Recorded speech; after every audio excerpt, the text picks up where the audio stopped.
Mic check. 1 2 1 2. It's the Y2K Collector coming at you with a late night chat. So I'm in the game room and I decided to get some deep space searching going on, some deep space flight. I've decided to launch off into a hefty game of Fallinks. And if you're not familiar with Fallinks, Fallinks is one of the more unknown space shooters, or shmups as we call them, on the Super Nintendo. Fallinks is actually a pretty good game.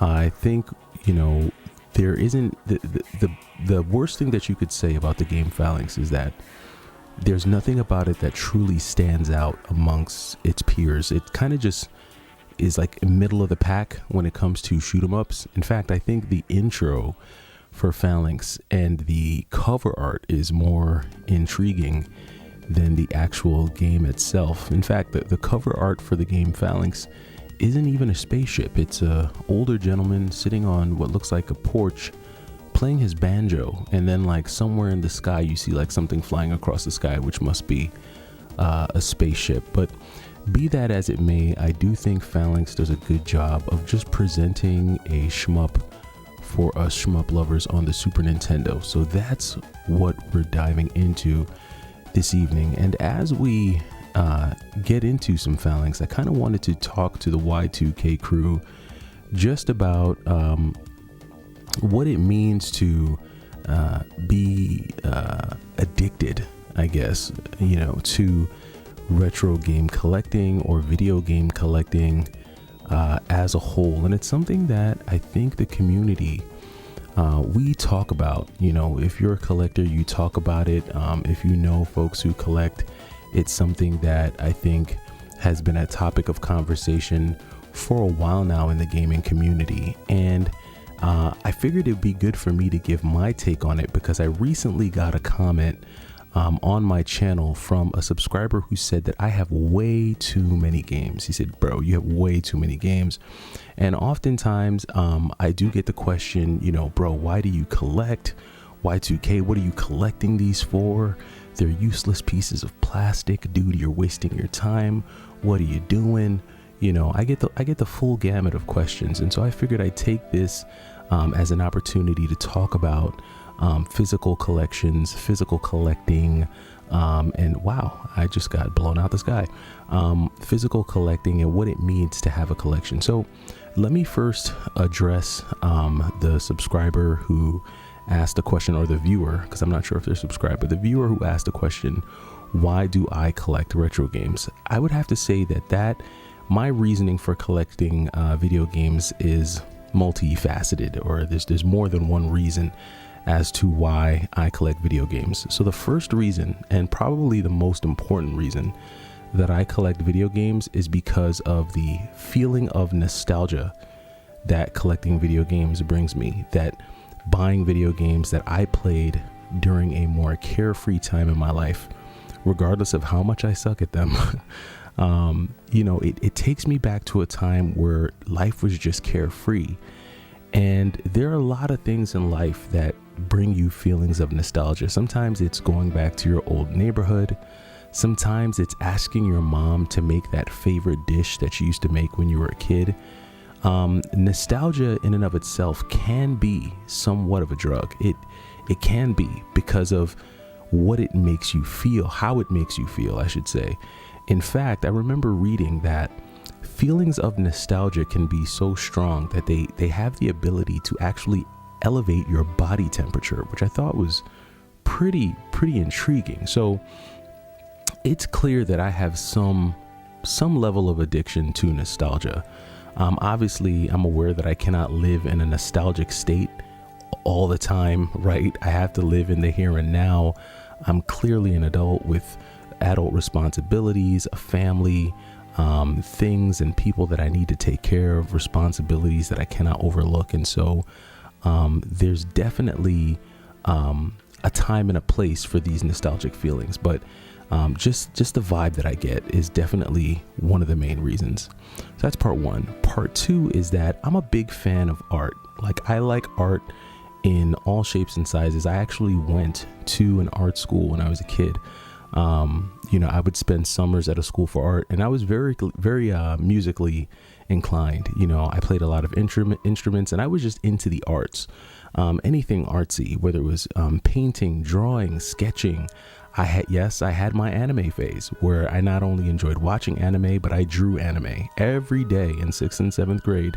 You would catch me trying to draw a picture of Brawly or Goku or Trunks or Goten, one of those guys, Piccolo, especially Piccolo. Man, I've had so many drawings of Piccolo back in the day. But I'm a fan of the arts, and so there's something extremely artistic about video games, especially 2D pixelated games from the 90s, right?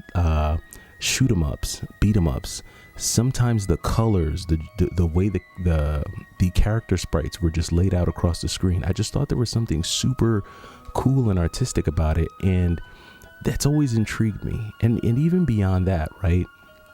When you look at the cover art on some of these games, it's just amazing. And then once we started to get into the 3D era, it just took it up a whole nother notch. And I think you have to have some level of, artistic flair to you, to be able to create some of the things that we've seen in the video game community.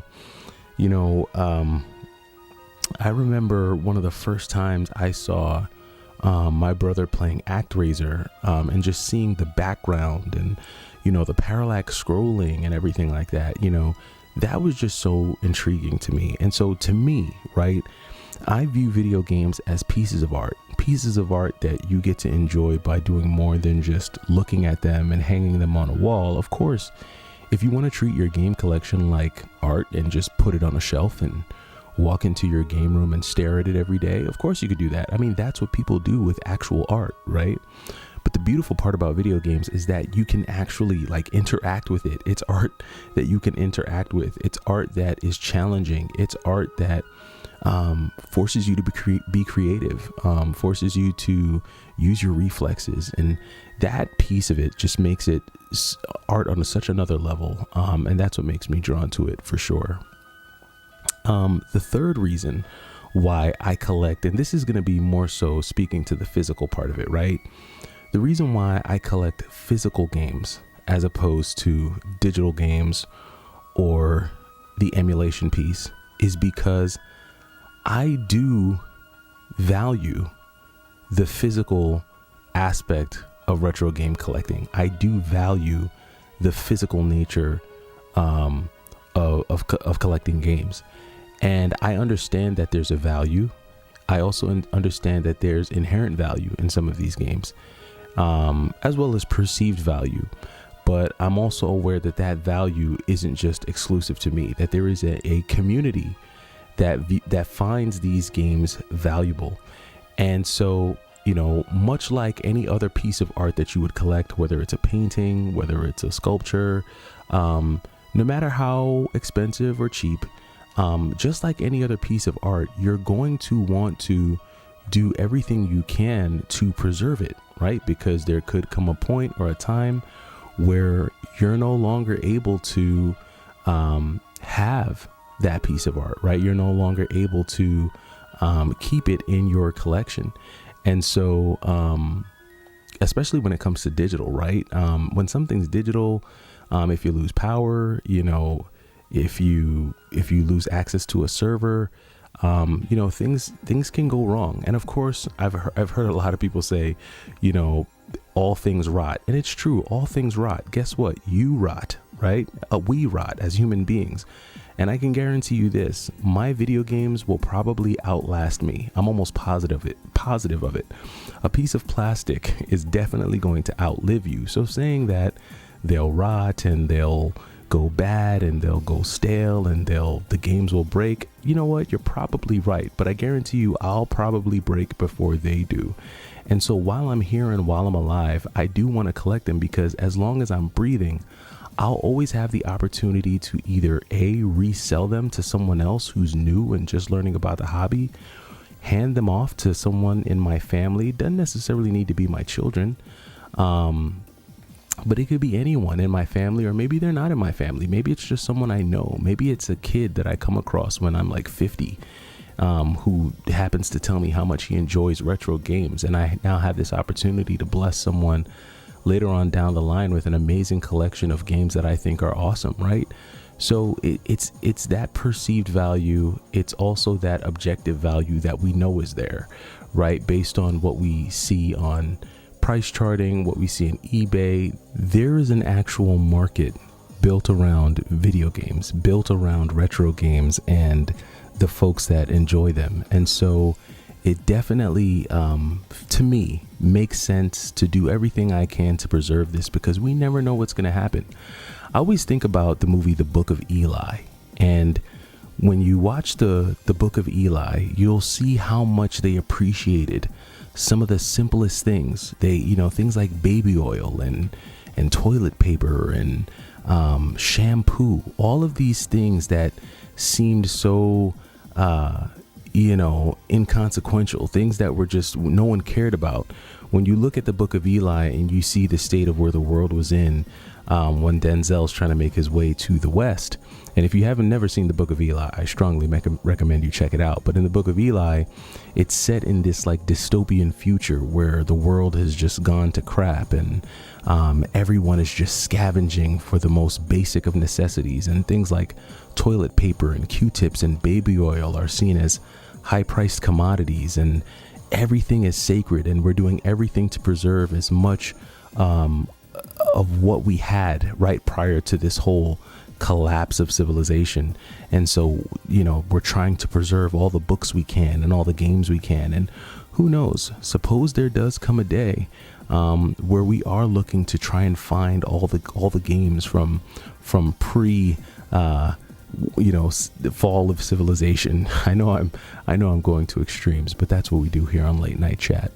But there is a preservationist in me that wants to keep these physical copies, because I do think there will be value in the future. And so when you think about all of these things within the context of game collecting and video game collection addiction, or being addicted to collecting video games, all things have to be done in moderation. You can't just go crazy trying to collect any and everything. You do have to figure out how to create boundaries for yourself and create systems that will help you to avoid overdoing it and overdoing yourself and putting yourself in a bad position. And I usually try to keep myself in control by knowing exactly, wow, I just let this guy just crush me, by knowing exactly what it is that I am into, by knowing exactly the types of games that I'm into collecting, and by making sure that I don't go outside of that, right? Staying within the realm of the types of games that I enjoy, not really venturing off, and then also balancing my purchases with selling, right?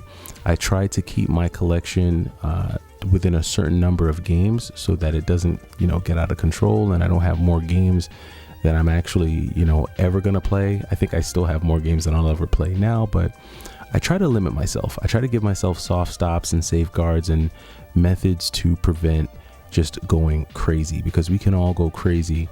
And there's different things that you can do, and sometimes you have to just back away from the hobby altogether. When you find yourself just going in too much, you just kind of have to back away. So, no one can tell you how to collect or build your collection. No one can tell you what's important to you. That's something that you have to determine for yourself.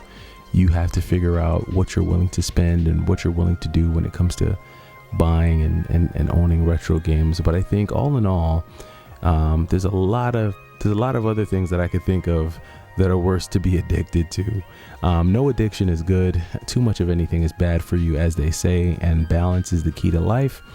But for me, retro video games will always be the thing that just calms me down at night. And whenever I need to just take a chill pill and take some time out, I pop in a good old school retro game and jam out.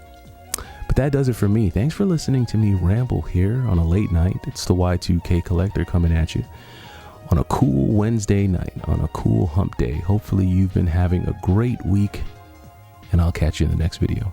Take it easy.